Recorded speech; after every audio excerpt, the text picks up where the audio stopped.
Alright, welcome back. So you've probably been wondering since the moment you downloaded the Excel spreadsheet or the PDF version, whichever one you did, you've probably been wondering what the savings for future expense thing is and what function it's going to serve as part of your budget. Well, you're in luck because that's what this section of the videos is all about. So if we take a look at that budget sheet, you'll see right here you've got all the stuff you worked on last time, your necessary expenses, flexible, and elective. But above it, you've got those same categories, but instead of saying expenses, it says for future needs. So the way we're splitting this out is an expense is something that you're spending today or in the very near future. Savings for future needs covers a different category of expenses, and those are long-term savings. More than likely for most people that's going to be a retirement account. Short-term savings for large expenses, something like replacing a car, your house down payment if you're living in an apartment now and you want to someday buy a house, braces for kids, college funds, etc., etc. The third category this includes is irregular and unpredictable expenses. We'll get to that here in a second, but let's take a look at some examples here to explain. So here was our budget that we ended with from the last video. It's just an example of numbers I threw together. It's nothing really important of exactly what's in here, but it just is going to show our example of what we're talking about for things that move to savings for future needs. So in this budget, you see things like 401k and Roth IRA. Those are savings accounts that are long-term savings. So those are two great candidates that we're going to move into the category of saving for future needs. These are not things that we are buying today. These are things we're saving for long in the future. In most cases long in the future. For some it may be near in the future, but nevertheless they're being saved to be spent later, not something that we're spending today. Let's take a look at another example. So here we have doctor visits, $150 12 times a year, and prescriptions, $100 12 times a year. And I've also thrown in contact lenses, $350 once a year. Now all of these things can be rolled up into one category of healthcare expenses. Now this $150 12 times a year for doctor visits and the same for prescriptions, more than likely that's an average. Somebody took their last year's expenses, and because they had 3 visits 1 month, none for most of the year, and then another big one at the end of the year, they just had to average it over each month to get an estimate to put in here. In reality, these are pretty unpredictable expenses.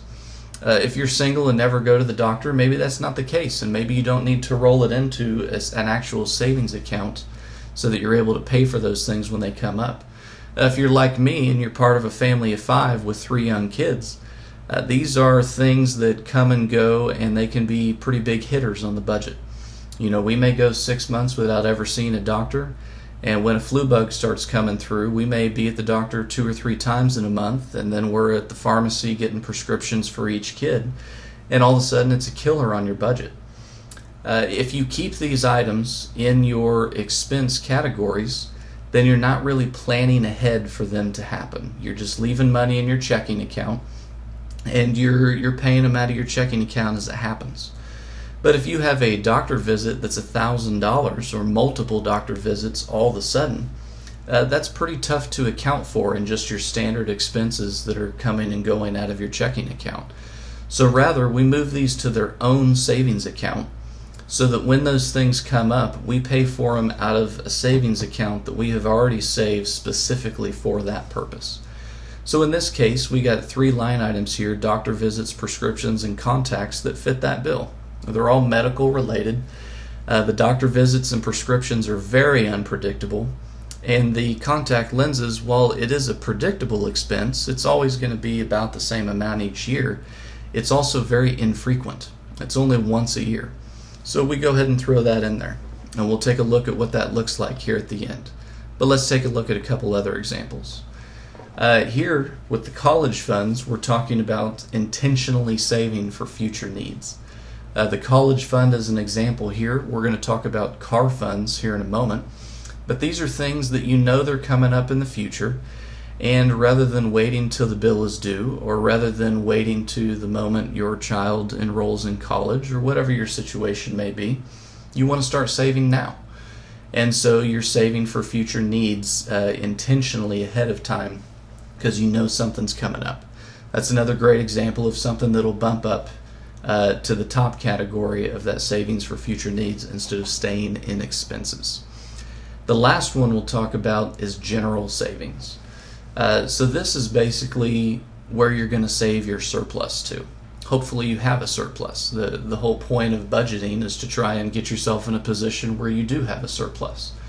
Where at the end of each month or each week or however you do your budget, you've got something a little left over that you can put into your general savings. This is another thing that would jump up there to savings for future expense. We don't have anything to call it besides general savings because as of yet you don't really know where it's going to go.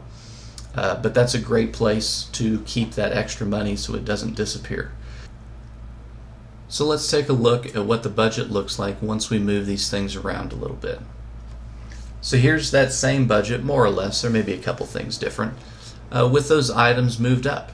So you see some items just simply copy and paste from the bottom to the top, like 401k, Roth IRA, even the college funds are pretty much copy and paste.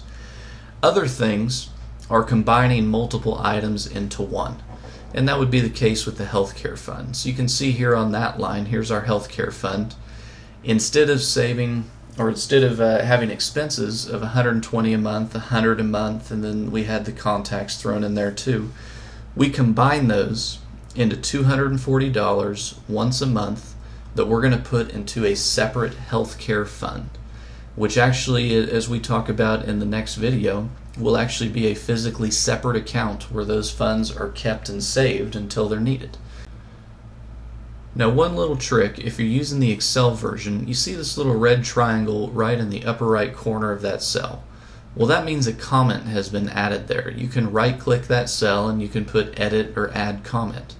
And what that does is it lets you actually add a little comment attached to that cell where you can itemize those things that you combined into that one fund. So it makes it handy. If you're combining lots of different things and you're wondering how did I come up with that $240 a month, you simply look at your note that you've added there and you read it right off of there. Now, one other thing I'll note is the general savings. I went ahead and deleted that. Now, we're going to see why here in a moment, and we're definitely going to see why in the next video.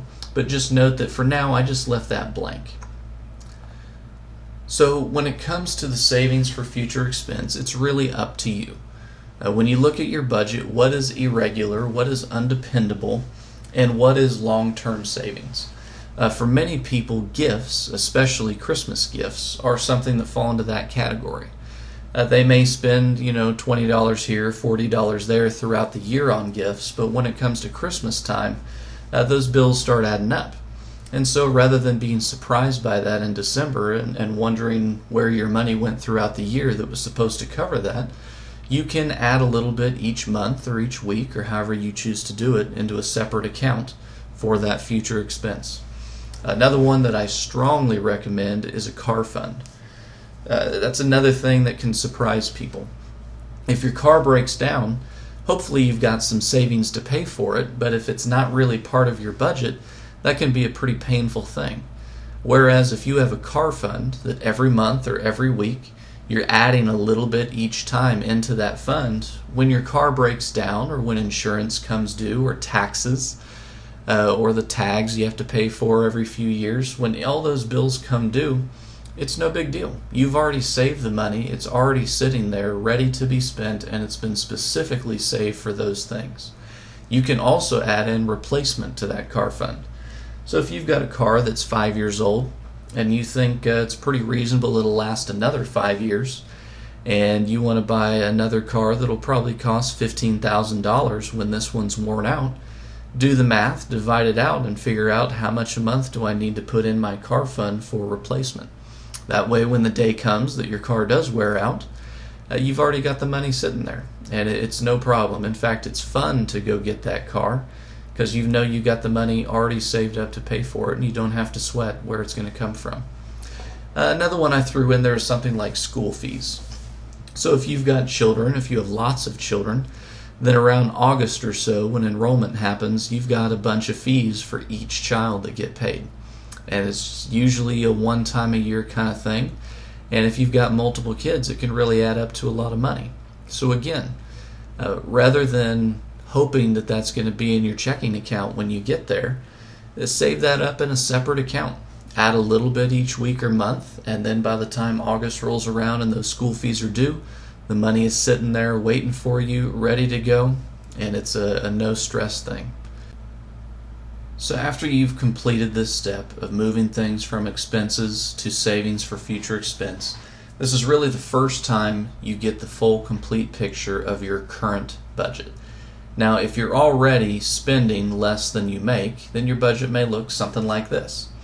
I threw in a random paycheck number here, and as we see in the upper right corner, we've got a monthly surplus of almost $400. So our expenses, the total of our expenses, is less than the total of all of our income, and so we have a surplus. So in this case, we decide what to do with that surplus, and it's probably going to be just putting it into general savings for the future and whatever may come about. Now you also may finish this exercise and you find that instead of a surplus, you have a deficit. So you're spending more than you're making.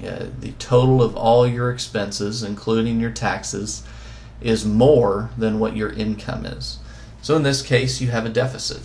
And it means you've got to fine-tune your budget and decide what can go and what can be eliminated in order to get that monthly budget back to at least even, but hopefully with a surplus.